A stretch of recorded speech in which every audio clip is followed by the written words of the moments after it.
Well, good morning, Jessica. Thank you so much for joining us today. Good My name is morning.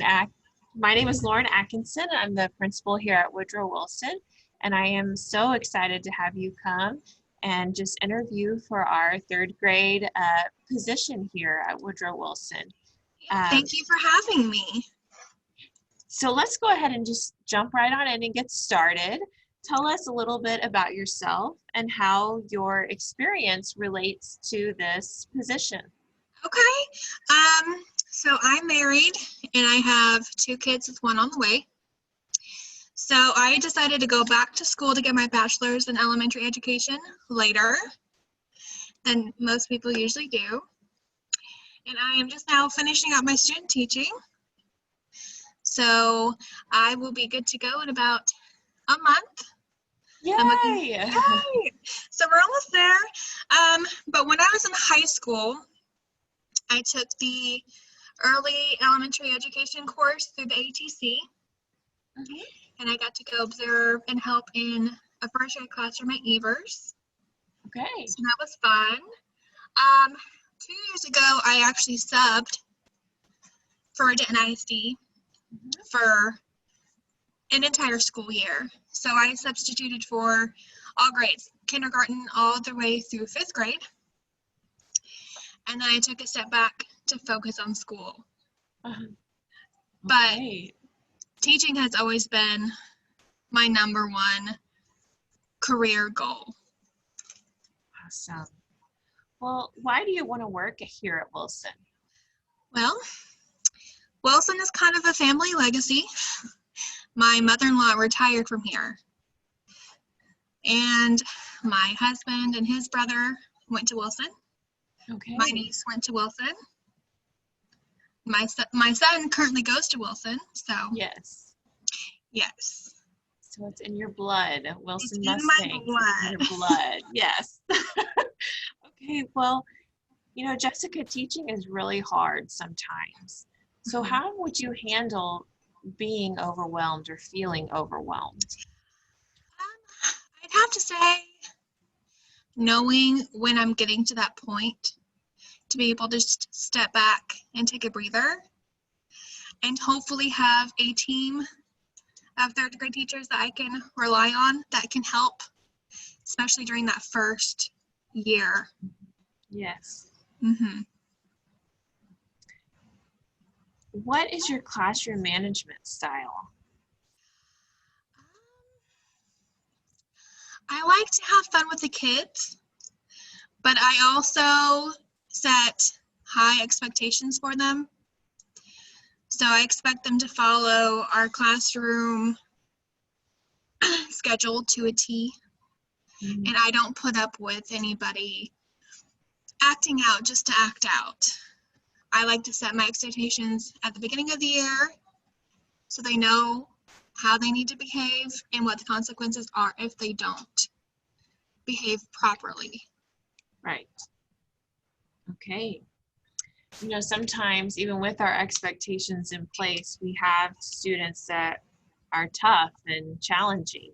Mm-hmm. How would you motivate a tough and challenging student in your class? I thought about having setting up a ticket system for my classroom. So not only will I have like the behavioral binder, like Miss Neighbor uses in her 4th grade classroom for. Tell me a little bit more about that, the behavioral binder. So while student teaching in Miss Neighbor's class, if a student is continually acting out and not following directions, we ask them to go sign their name in our behavior binder, including a reason of why they're signing the binder, and their consequence is 5 minutes off of their recess time. But I'm thinking on top of that, I need to add in some positive reinforcement with that as well. And I think the ticket system would pair well with that. Mm-hmm. So you were saying that the ticket system could be used to motivate those tough students, correct? Okay. All right. What is a subject that is challenging for you to teach? And how would you overcome that challenge? Beginning student teaching, I always thought it would be math, but math is actually the easiest. I found that teaching reading and writing is harder. I find myself needing to step back and actually let them have the thinking time that they need. So that's what I'm working on. But because math is just so easy, it's okay. Computation, you can do this and this and this and this. But for reading and writing, there are several ways to get to the same conclusion. Right. So me figuring out how to give them the instruction that they need and the support, but also stepping back and allowing them to really use the tools that we have taught them. Okay. How would you overcome the challenge of reading and writing being more difficult for you to teach? So I was thinking about that the other day. When I'm thinking, if I create my lesson plans, if I think of like probing questions to ask the kids if they're stuck, to get them thinking, and to also remind myself, okay, we're not just doing direct instruction. Ask these questions to get them going on the path that they need to go without actually like pushing them or holding their hand to get there. So if I just have those questions on hand before, So it'll remind me, and it'll also help the kids get to where they need to be. Okay, so just being very explicit in your planning, being very prepared. Okay. For me, that would work best, yes. Okay, yes. So what strengths and weaknesses would you bring to this grade level team? Strength. I think I'm just very enthusiastic and I'm very flexible.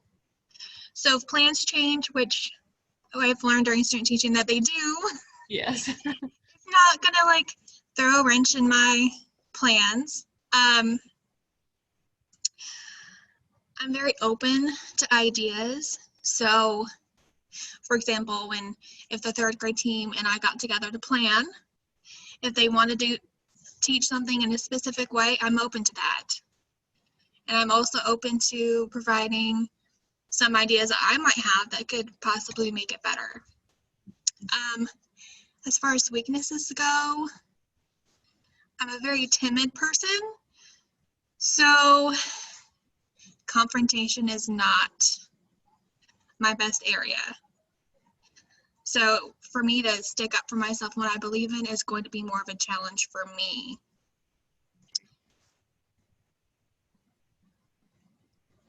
All right. Let's think about your classroom or potential classroom for just a minute. What do you believe should be the non-negotiables in the classroom? Non-negotiables would definitely be not talking when I'm giving instruction. Being respectful, especially to their peers. I've noticed that disrespect is a very big thing.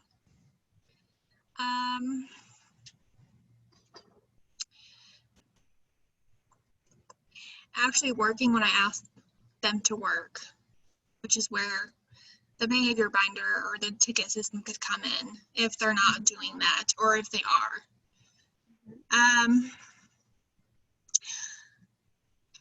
I'm not too big on if there's just a lot of like chatter noise when they're working. That doesn't bother me. But mainly it's just not talking when I'm talking or giving instruction, actually getting to work and respecting myself and their peers. Okay. All right. What has been the most influential moment or person in your life that has had a positive impact on your teaching? Miss Neighbors has been awesome.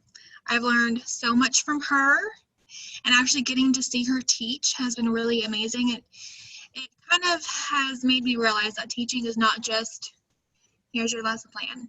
You need to get from point A to point B. You need to build a relationship with your kids. And also speaking with my mother-in-law, who is a retired fourth grade teacher. and having their personal experiences to back that up has really, really helped me. Good. That's wonderful that you have your mother-in-law to look to for guidance and wisdom and experience. You ask questions, and Mrs. Neighbors will remain a positive influence as you move forward in this career too. If we have to start the year again with virtual classrooms, how would you build relationships with your students and their families? I think in order to do that, if we started virtually, I would have to set up like a one-on-one conferencing time virtually with just myself, the student, and whoever's supporting them behind the computer at the very beginning of the year. If I can get that set up first and make sure that open communication is there and they are aware of my expectations for the class, I think that will set up a good beginning, even if it's a virtual beginning to the school year. Okay. All right, we're going to switch gears just a little bit.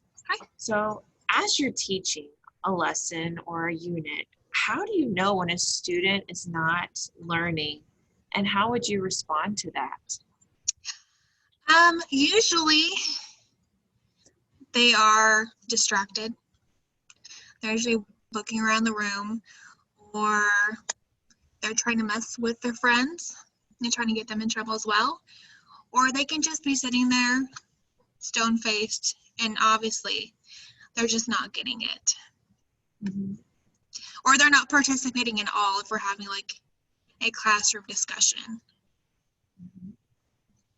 How would you respond to that? At first, I would gently remind that student that I need their attention.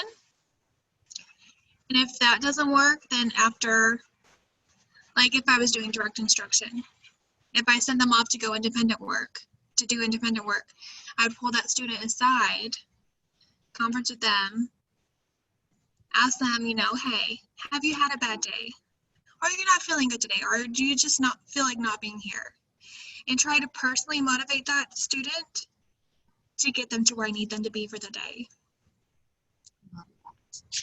Okay, if I were to walk into your classroom during a lesson, what would I typically see the students doing, and what would you be doing? Typically either we'd be all on the carpet having a classroom discussion, or they would be working in pairs or groups while I'm circling around the room.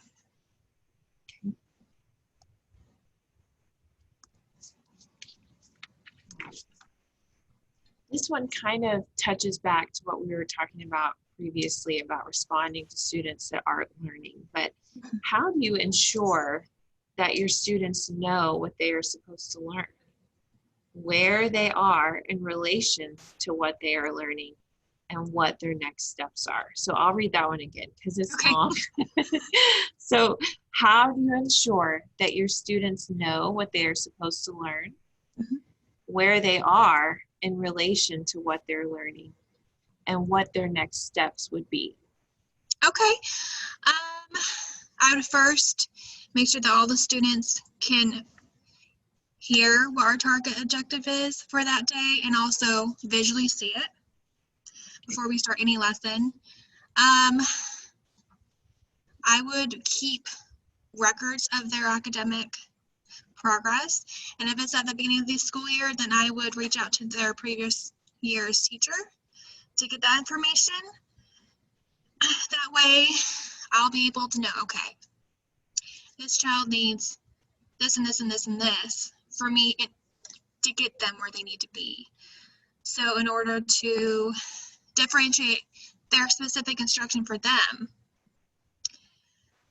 so target objective, if it's at the beginning of the school year, I'll talk to their previous teachers. If not, I'll have records of where they are academically, so I know how to differentiate specifically for that child. All right. Since every teacher is a literacy teacher, how do you support literacy for all of your students?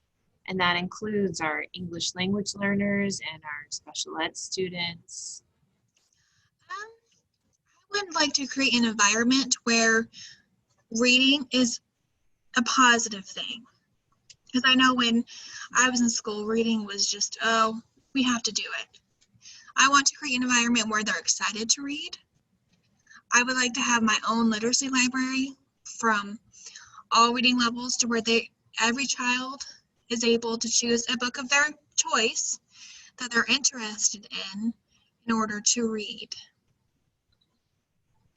And if that means we have a word wall of just words that they are interested in and think that are cool, that would be a good idea.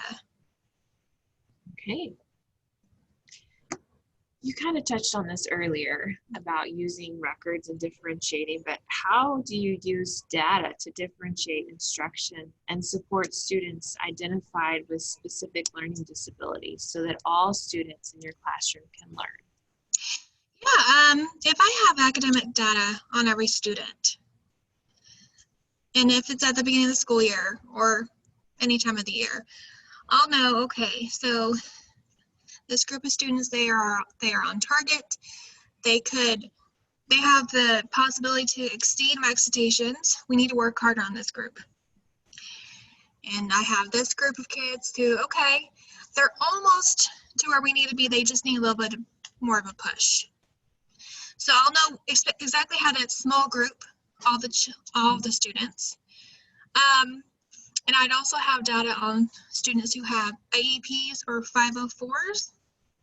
And that will give me specific guidance on how to assist those students, even if they're not being pushed in or pulled out during that time.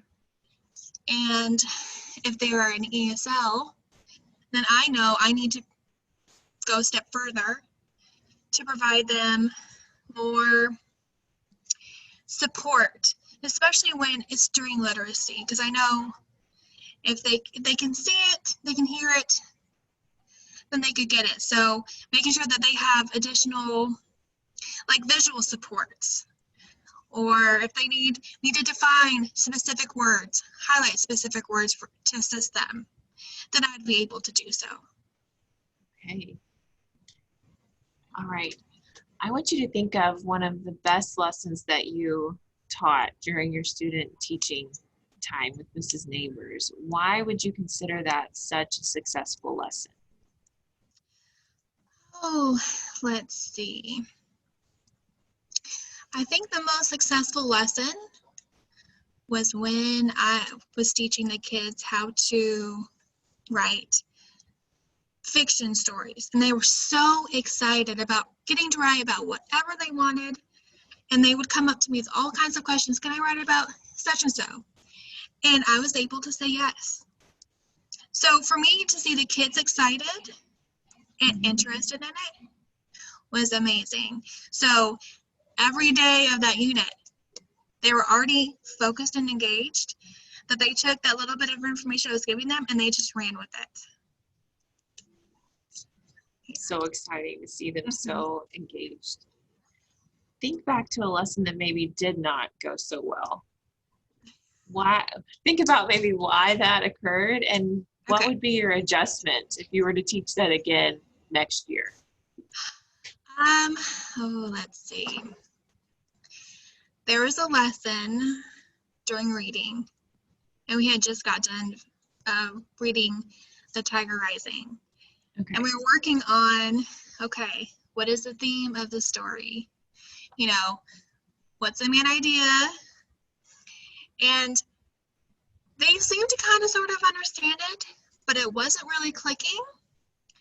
And at that moment, I didn't know exactly where to go or what to ask them to get them to that point. So that lesson could have gone a lot better. What do you think you would do next time?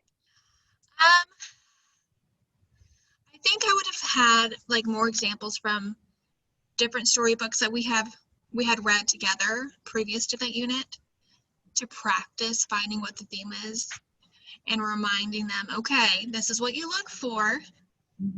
This is what theme is. and what can you learn from the theme. If I would have set that up before that lesson, it would have gone a lot better. Reflection is great, isn't it? Yes. Helps us be so much more prepared for the next round. Okay, I want you to think about a time that maybe you had a conflict with someone that you were working with. How did you address that conflict, or how did that conflict end up being resolved? So I'm not a very confrontive person. If there was an incident where me and a coworker in my previous employment had butted heads over something really minor, but it turned into something really big. All I did was, instead of confronting them in an argumentative way, was I said, look, if I had done or said anything that may have offended you, I'm sorry. And if you would like for me to do something different, I'm open to hearing any ideas that you have, because I may or may not be aware that that was an issue. Mm-hmm. So the next time, it wouldn't happen again. So I'm very quiet and soft to kind of rebuttal that possible anger from the opposite side. Yeah. Okay. Well, I want you to think about our interview, and what is one question that maybe you thought I would have asked but did not? I was expecting you to ask me about what teaching resources I would think to use for lesson planning. Okay, well, let's do it. What teaching resources would you use for planning a lesson? Okay. Well, for example, since JNISD uses Lucy Calkins, and I've gotten to see that for, working with fourth grade in Miss Neighbors class and teaching that, and also observing it in kinder first and second. It's very interesting to see how the teachers use it, but they tweak it and they personalize it. So I would like to use, obviously the required curriculum that NISD provides, and also use my teammates as a resource, especially as a first year teacher. You're basically going in with nothing.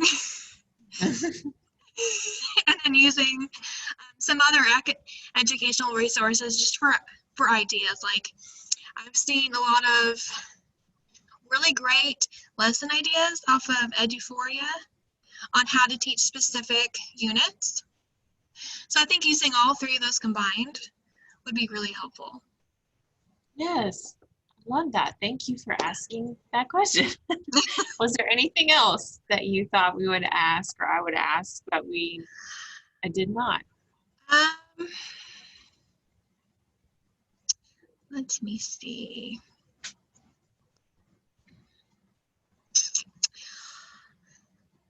I'm surprised that the team was in on the interview, because I was expecting to have so many faces. More people? Yes. Yes, that's actually a really great question. So usually how our interview process goes is I will reach out and do like a pre-interview with you. And if we feel like you are someone that would be very compatible with that team, then we would move to more of a panel interview and allow them the opportunity to ask you some questions that are geared more specifically for their grade level and for this campus. So yes, that probably will be coming. So just so you know. But do you have any questions for me about Woodrow Wilson or curriculum or anything like that? Sure. Well, I guess this just goes for Wilson and NISD in general. What kind of supports are offered to first year teachers? Sure. So like you talked about, you'll have your teammates, but you'll be assigned a mentor on your team that will be specifically geared to you and the needs that you might have for your students. and they will be there to walk through the whole process with you each day and help you plan and prepare. You will also have access to our math and reading coaches on our campus that are available to help you plan, model lessons for your classroom. Can be really great curriculum resources and guides to curriculum.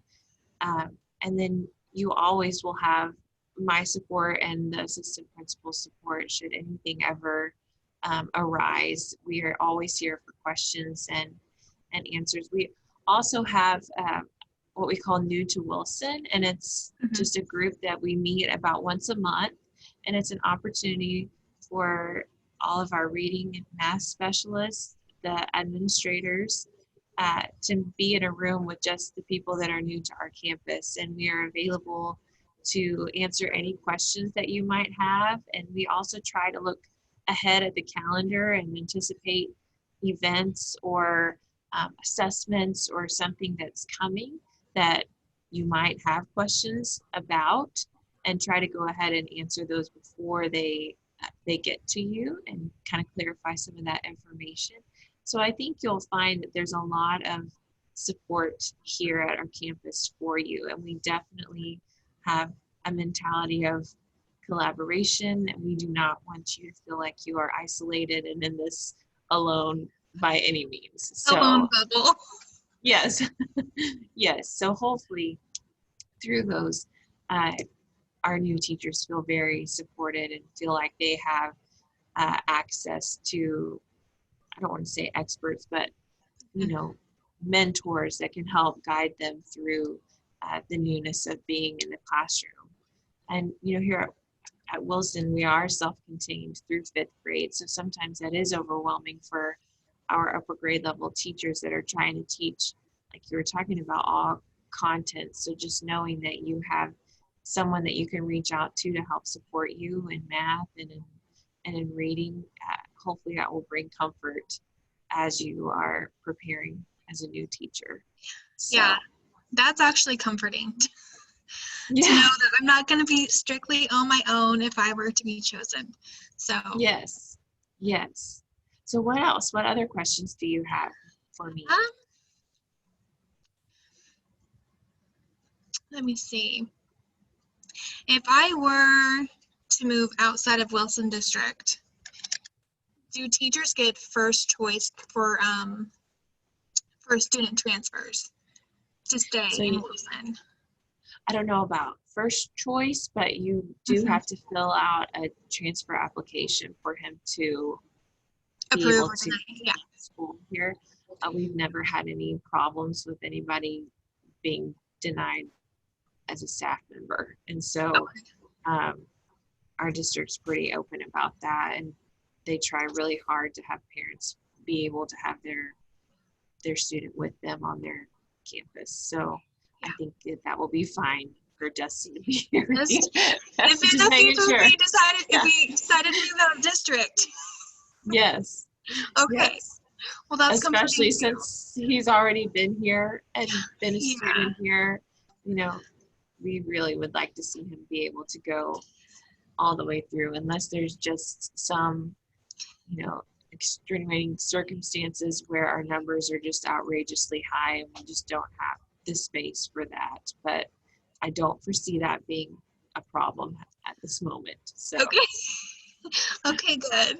Because it'd be so nice to keep the family legacy going, and Zoe will be in kindergarten next year. Oh, so she will? Okay. Yeah. Oh, my goodness. She will. That's exciting. I know. She's very excited. I'm sure she's very, very ready to be here. She's ready. Okay. Well, again, anything else for me before we end? You know what? I don't think so. You've answered all of my questions.